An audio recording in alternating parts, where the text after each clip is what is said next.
ಇಂದು ಪ್ರಪಂಚದಾದ್ಯಂತ ಸಕ್ಕರೆ ಕಾಯಿಲೆ ತುಂಬಾ ವೇಗವಾಗಿ ಹಬ್ಬುತ್ತಿದೆ. 3ರಲ್ಲಿ ಒಬ್ಬರಿಗೆ ಸಕ್ಕರೆ ಕಾಯಿಲೆ ಇರುತ್ತದೆ ಎಂದು ಸಂಶೋಧನೆ ಹೇಳುತ್ತದೆ. ಜನರು ತಾವಾಗಿಯೇ ತಮ್ಮ ಜೀವನ ಶೈಲಿಯಿಂದ ಈ ರೀತಿಯ ಕಾಯಿಲೆಗಳನ್ನ ತಂದುಕೊಳ್ಳುತ್ತಾರೆ. ಒಮ್ಮೆ ಸಕ್ಕರೆ ಕಾಯಿಲೆ ಬಂದರೆ ದೇಹದ ರೋಗ ನಿರೋಧಕ ಶಕ್ತಿ ಕಡಿಮೆಯಾಗುತ್ತದೆ ಮತ್ತು ಬೊಜ್ಜು ಹೆಚ್ಚಾಗುತ್ತದೆ. ಈ ಸಂದರ್ಭದಲ್ಲಿ ತಿನ್ನುವ ಆಹಾರಗಳ ಕಡೆಗೆ ಹೆಚ್ಚು ಗಮನ ಇರಬೇಕು. ಸಿಕ್ಕ ಆಹಾರಗಳನ್ನ ತಿನ್ನುವಂತಿಲ್ಲ. ಅದರ ಬದಲಿಗೆ ಸಕ್ಕರೆ ಕಾಯಿಲೆಗೆ ರಾಮಬಾಣವಾಗಿರುವ ಆಹಾರಗಳನ್ನ ತಿನ್ನುವುದು ಅಗತ್ಯ. ಅಂತಹ ಆಹಾರಗಳ ಸಾಲಿಗೆ ರಾಗಿ ಕೂಡ ಸೇರುತ್ತದೆ. ಹಾಗಾದ್ರೆ ಮಧುಮೇಹಿಗಳು ರಾಗಿ ತಿನ್ನುವುದರಿಂದ ಅವರಿಗೆ ಸಿಗುವಂತಹ ಆರೋಗ್ಯಕಾರಿ ಲಾಭಗಳ ಬಗ್ಗೆ ಇವತ್ತಿನ ವಿಡಿಯೋ ಮುಖಾಂತರ ತಿಳಿದುಕೊಳ್ಳೋಣ. ಅದಕ್ಕಿಂತ ಮುಂಚೆ ನೀವಿನ್ನು ನನ್ನ ಚಾನಲ್ಗೆ ಸಬ್ಸ್ಕ್ರೈಬ್ ಆಗಿಲ್ಲ ಅಂದ್ರೆ ಪ್ಲೀಸ್ ಸಬ್ಸ್ಕ್ರೈಬ್ ಮಾಡ್ಕೊಳ್ಳಿ. ಹಾಗೆ ಪಕ್ಕದಲ್ಲೇ ಇರುವಂತಹ ಬೆಲ್ ಐಕನ್ ನ ಕ್ಲಿಕ್ ಮಾಡಿ. ರಾಗಿ ನಿಮಗೆಲ್ಲ ಗೊತ್ತೇ ಇರುವ ಹಾಗೆ ನಮ್ಮ ದಕ್ಷಿಣ ಭಾರತದ ಅತ್ಯಂತ ಪ್ರಸಿದ್ಧವಾದ ಬೆಳೆ. ಅದರಲ್ಲೂ ಕರ್ನಾಟಕದಲ್ಲಿ ಇದನ್ನು ಹೆಚ್ಚು ಬೆಳೆಯುತ್ತಾರೆ. ದಕ್ಷಿಣ ಕರ್ನಾಟಕದಲ್ಲಿ ಹೆಚ್ಚಿನ ಪ್ರಮಾಣದಲ್ಲಿ ರಾಗಿಯ ಆಹಾರ ಉತ್ಪನ್ನಗಳನ್ನ ತಯಾರು ಮಾಡುತ್ತಾರೆ.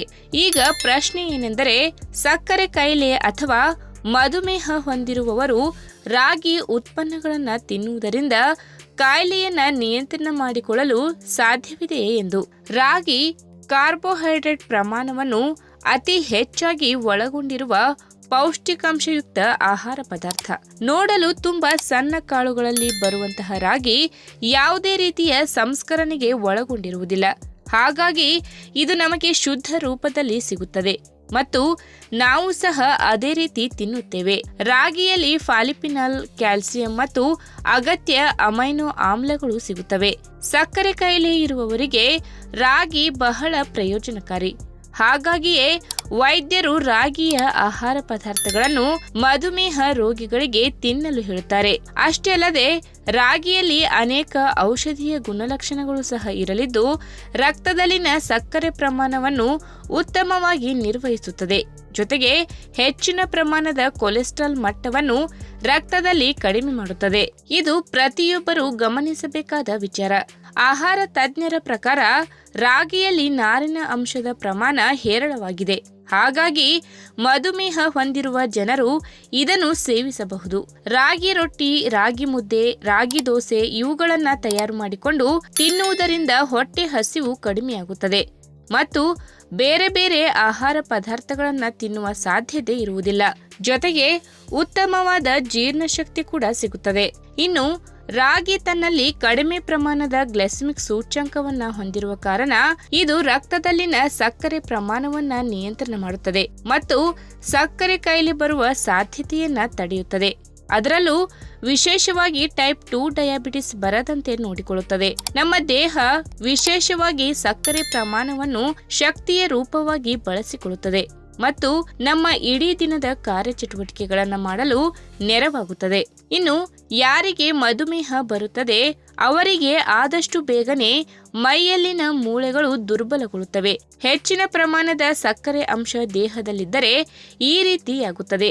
ಆದರೆ ರಾಗಿ ತನ್ನಲ್ಲಿ ಕ್ಯಾಲ್ಸಿಯಂ ಪ್ರಮಾಣವನ್ನು ಹೆಚ್ಚಾಗಿ ಒಳಗೊಂಡಿರುವ ಕಾರಣ ಮೂಳೆಗಳಿಗೆ ಇದು ತುಂಬಾ ಒಳ್ಳೆಯದು ಎಂದು ಹೇಳ್ತಾರೆ.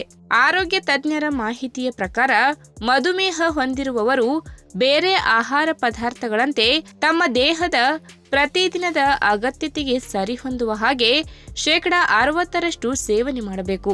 ಏಕೆಂದರೆ ರಾಗಿಯಲ್ಲಿ ನಿಜವಾದ ಕಾರ್ಬೋಹೈಡ್ರೇಟ್ ಪ್ರಮಾಣವಿರುತ್ತದೆ. ಗೋಧಿಗೆ ಸರಿಸಮಾನವಾಗಿ 15-20% ರಾಗಿಯಿಂದ ಒಂದು ಹೊತ್ತಿಗೆ ಸಿಗುವಂತೆ ನೋಡಿಕೊಳ್ಳಬೇಕು. ಹಾಗಿದ್ದರೆ ಇಂತಹ ಒಂದು ಆರೋಗ್ಯಕರವಾದ ಆಹಾರ ಪದಾರ್ಥವನ್ನು ನಿಮ್ಮ ಆಹಾರ ಪದ್ಧತಿಯಲ್ಲಿ ಸೇರಿಸಿಕೊಳ್ಳಲು ತಡವೇಕೆ?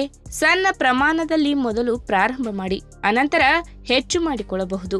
ಯಾವುದಕ್ಕೂ ಒಮ್ಮೆ ನಿಮ್ಮ ಮಧುಮೇಹದ ಪರೀಕ್ಷೆ ಮಾಡಿಸಿ ವೈದ್ಯರ ಸಲಹೆ ಪಡೆದು ನಿಮ್ಮ ಆಹಾರ ಪದ್ಧತಿಯಲ್ಲಿ ಈ ಬದಲಾವಣೆಯನ್ನ ತಂದುಕೊಳ್ಳಿ.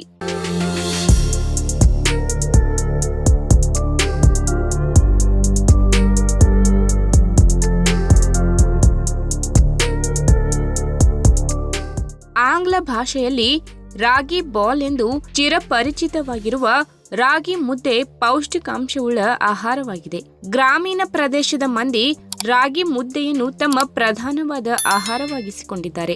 ಸಾಮಾನ್ಯವಾಗಿ ಬಹುತೇಕರಲ್ಲಿ ರಾಗಿ ಮುದ್ದೆಯ ಬಗ್ಗೆ ಕೆಲವು ಪ್ರಶ್ನೆಗಳು ಮೂಡುತ್ತವೆ. ಅವುಗಳಲ್ಲಿ ಪ್ರಧಾನವಾದದ್ದು, ರಾತ್ರಿಯ ಸಮಯದಲ್ಲಿ ಮುದ್ದೆ ತಿನ್ನಬಹುದೇ? ಉತ್ತರ ಹೌದು. ರಾತ್ರಿ ರಾಗಿ ಮುದ್ದೆಯನ್ನ ತಿನ್ನುವುದರಿಂದ ರಾಗಿಯಲ್ಲಿರುವ ಟ್ರಿಪ್ಟೋಫಾನ್ ಖಿನ್ನತೆ ಮತ್ತು ಆತಂಕವನ್ನ ದೂರವಾಗಿಸುತ್ತದೆ. ರಾತ್ರಿಯ ಸಮಯದಲ್ಲಿ ಮುದ್ದೆ ತಿನ್ನುವುದರಿಂದ ನಿದ್ರಾಹೀನತೆ ಸೇರಿದಂತೆ ಅನೇಕ ಸಮಸ್ಯೆಗಳನ್ನ ದೂರವಾಗಿಸುತ್ತದೆ. ಅಲ್ಲದೆ ದೇಹಕ್ಕೆ ಬೇಕಾದ ಶಕ್ತಿಯನ್ನ ತುಂಬಿ ಆರೋಗ್ಯಕರವಾಗಿರಲು ಸಹಾಯ ಮಾಡುತ್ತದೆ. ಅಷ್ಟಕ್ಕೂ ರಾಗಿ ಮುದ್ದೆ ಏಕೆ ತಿನ್ನಬೇಕು ಎಂಬುದರ ಬಗ್ಗೆ ಸಂಪೂರ್ಣವಾದ ಮಾಹಿತಿಯನ್ನ ಇವತ್ತಿನ ವಿಡಿಯೋ ಮುಖಾಂತರ ತಿಳಿದುಕೊಳ್ಳೋಣ. ಅದಕ್ಕಿಂತ ಮುಂಚೆ ನೀವಿನ್ನು ನನ್ನ ಚಾನೆಲ್ಗೆ ಸಬ್ಸ್ಕ್ರೈಬ್ ಆಗಿಲ್ಲ ಅಂದ್ರೆ ಪ್ಲೀಸ್ ಸಬ್ಸ್ಕ್ರೈಬ್ ಮಾಡ್ಕೊಳ್ಳಿ, ಹಾಗೆ ಪಕ್ಕದಲ್ಲೇ ಇರುವಂತಹ ಬೆಲ್ ಐಕನ್ ಕ್ಲಿಕ್ ಮಾಡಿ. ರಾಗಿ ಮುದ್ದೆಯನ್ನು ದಿನಕ್ಕೆ 2 ಬಾರಿ ಸೇವನೆ ಮಾಡುವುದರಿಂದ ಸೊಂಟದ ತೂಕವನ್ನ ಗಣನೀಯವಾಗಿ ಇಳಿಸಿಕೊಳ್ಳಬಹುದು. ರಾಗಿಯಲ್ಲಿ ಟ್ರಿಪ್ಟೋಫಾನ್ ಎಂದು ಕರೆಯಲ್ಪಡುವ ಅಪರೂಪದ ಅಮೈನೋ ಆಮ್ಲ ಹೊಂದಿದೆ. ಇದು ನಿಮ್ಮ ಹಸಿವನ್ನ ಕಡಿಮೆ ಮಾಡುವ ಮೂಲಕ ಹೆಚ್ಚೆಚ್ಚು ಕ್ಯಾಲೋರಿ ಹೊಂದಿರುವ ಆಹಾರದ ಸೇವನೆಗೆ ಕಡಿವಾಣ ಹಾಕುತ್ತದೆ. ಅಲ್ಲದೆ ಇದರಲ್ಲಿ ಪ್ರೋಟೀನ್ ಮತ್ತು ಆರೋಗ್ಯಕರ ಕಾರ್ಬೋಹೈಡ್ರೇಟ್ಗಳನ್ನ ಸಹ ಹೊಂದಿವೆ. ಇನ್ನು ರಾಗಿ ಮುದ್ದೆಯಲ್ಲಿ ಫೈಬರ್ ಯಥೇಚ್ಛವಾಗಿದ್ದು ದೀರ್ಘಕಾಲದವರೆಗೆ ಪರಿಪೂರ್ಣವಾಗಿರಲು ಸಹಾಯ ಮಾಡುತ್ತದೆ. ವಾಸ್ತವವಾಗಿ ರಾಗಿ ಕಡಿಮೆ ಕ್ಯಾಲೋರಿ ಆಹಾರವಾಗಿದೆ. ಈ ಕಾರಣದಿಂದಲೇ ತೂಕವನ್ನ ನಿರ್ವಹಿಸಲು ಬೆಸ್ಟ್ ಆಗಿದೆ. ಇನ್ನು ಗಟ್ಟಿ ಮೂಳೆ ಪಡೆಯಲು ಮುದ್ದೆ ತಿನ್ನಬೇಕು ಎಂದು ಹಿರಿಯರು ಹೇಳುತ್ತಿರುತ್ತಾರೆ. ಇದು ಅಕ್ಷರಶಃ ಸತ್ಯ. ಬಲವಾದ ಮೂಳೆಗಳನ್ನ ಪಡೆಯಲು ದಿನಕ್ಕೆ 1 ಬಾರಿ ಅಥವಾ ವಾರಕ್ಕೆ 2 ರಿಂದ 3 ಬಾರಿ ಆದರೂ ಈ ಪೌಷ್ಟಿಕ ಆಹಾರವನ್ನು ಸೇವನೆ ಮಾಡಬೇಕು. ಸಾಮಾನ್ಯವಾಗಿ ವಯಸ್ಸಾದಂತೆ ಮೂಳೆಗಳು ದುರ್ಬಲವಾಗುತ್ತವೆ. ಅವುಗಳನ್ನ ತಡೆಯಲು ಔಷಧಿಗಳನ್ನ ಆಶ್ರಯಿಸುತ್ತೇವೆ. ಅದರ ಬದಲಿಗೆ ನೀವು ಪ್ರತಿನಿತ್ಯ ರಾಗಿ ಮುದ್ದೆ ತಿನ್ನುವುದರಿಂದ ಮೂಳೆಯ ಸಮಸ್ಯೆಗಳ ಅಪಾಯದಿಂದ ಪಾರಾಗಬಹುದು.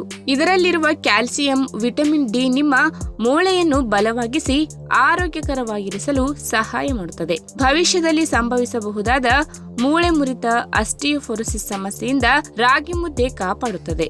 ಇನ್ನು ವಿಶೇಷವಾಗಿ ವೈದ್ಯರು ರಕ್ತದಲ್ಲಿನ ಸಕ್ಕರೆಯ ಅಂಶವನ್ನ ಕಡಿಮೆ ಮಾಡಿಕೊಳ್ಳಲು ರಾಗಿ ಮುದ್ದೆಯನ್ನ ಶಿಫಾರಸು ಮಾಡ್ತಾರೆ.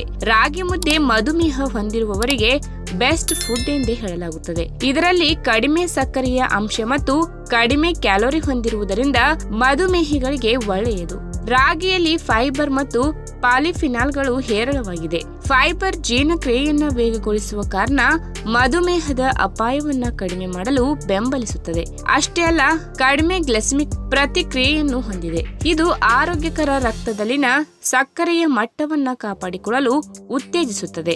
ಇನ್ನು ರಾಗಿಯು ದೇಹದಲ್ಲಿರುವ ಕೆಟ್ಟ ಕೊಲೆಸ್ಟ್ರಾಲ್ ಮಟ್ಟವನ್ನ ಕಡಿಮೆ ಮಾಡಲು ಸಹಾಯ ಮಾಡುತ್ತದೆ. ಇದರ ಪರಿಣಾಮ ಆರೋಗ್ಯಕರವಾದ ಹೃದಯವನ್ನ ನಿಮ್ಮ ಉಡುಗೊರೆಯಾಗಿ ನೀಡುತ್ತದೆ. ರಾಗಿಯು ಅಮೈನೋ ಆಮ್ಲಗಳಾದ ಲೆಸಿಥಿನ್ ಮತ್ತು ಮೆಥಿಯೋನಿನ್ ಅನ್ನು ಹೊಂದಿರುತ್ತದೆ. ಇದು ಕೊಲೆಸ್ಟ್ರಾಲ್ ಅನ್ನ ಕಡಿಮೆಯಾಗಿಸಲು ಉತ್ತೇಜಿಸುತ್ತದೆ.